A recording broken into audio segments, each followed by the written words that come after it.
Hello, I'm Jim Fuller with Wessels Company. I'm here to talk to you about some sizing for various expansion tanks for various systems. We're going to be taking a look at three different systems: that of a chilled water system, that of a HVAC hot water system, and that for a domestic water heating system. So we'll look at those three. First though, there is a quote from Albert Einstein that states, "Let's make things as simple as possible, but not simpler." And that's what we're going to try to do here, make it as simple as possible. So we need three pieces of information. The first piece of information is, how much water do I want to store into this tank?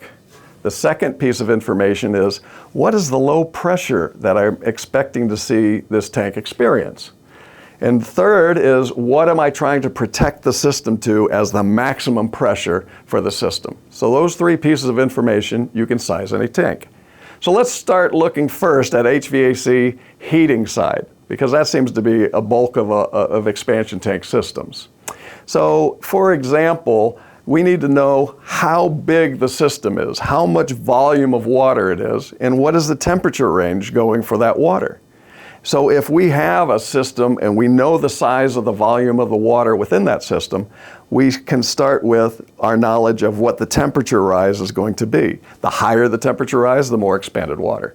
As an example, if we heat the water from 70 degrees ambient temperature and go to 180 degrees Fahrenheit, we're going to expand the water in that system by about 2.5 to 3%. Okay, that seems pretty basic. Now, if we want to say what is the size tank that we need that we're going to be using to accept that 2.5 to 3 times expanded water, then what we would be looking at is approximately 3 times the amount of water we want to store is going to be the size of the tank. That means if I store 3% of the system volume here, I need to have another 3%, 6% more of the tank size to be able to handle the pressures as the expanded water goes into the tank. So if I know that on the heating system, I'm about 2.5 to 3 times the expanded water of the system, and I need 3 times that size of a tank, then you could do the math.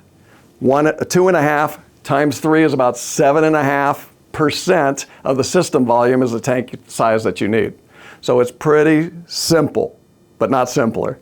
So we'll use 8% because it's easier for me to remember. So if I have a 1,000-gallon system, I'll need 8% of that 1,000 gallons as the size tank that I need. In that case, I would need an 80-gallon tank. Simple. For a chilled water system, however, we're talking about a different temperature range.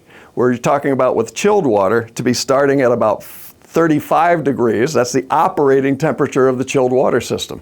If that chilled water system suddenly lost power, had a blackout, and started to rise in temperature till it reached a hot day, say 100 or 110 degrees, then that water expands and has to have a place to go in the expansion tank.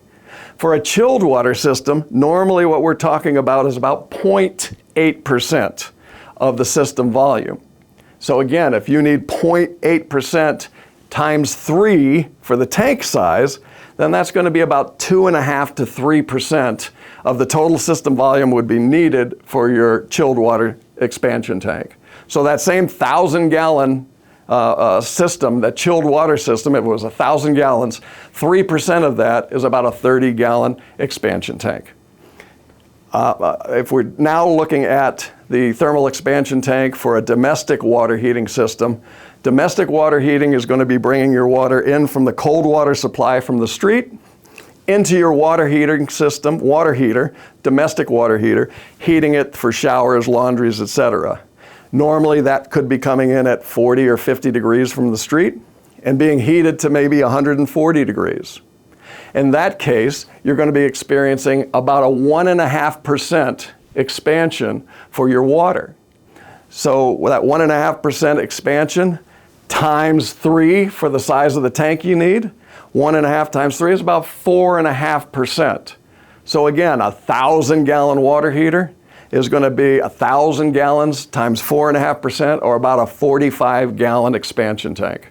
So again, as simple as possible, this type of rule of thumb is fine so long as we're in a very narrow parameter. And one of the parameters that we have here is that these are typically low-rise buildings. If we're looking at high-rise buildings, then we do need to make sure that we do the proper sizing. And that proper sizing can be, if you go to our website, westtank.com, there's a button there that says size your tank now. So for any sizing that you're in need of, go to our website, westtank.com, and get that sizing done properly for the exact needs of the temperatures, system volume, and the pressures that you're using. I hope this has been informative. Please visit our website, westtank.com, and if you found this at all helpful, please like and subscribe and drop a comment below.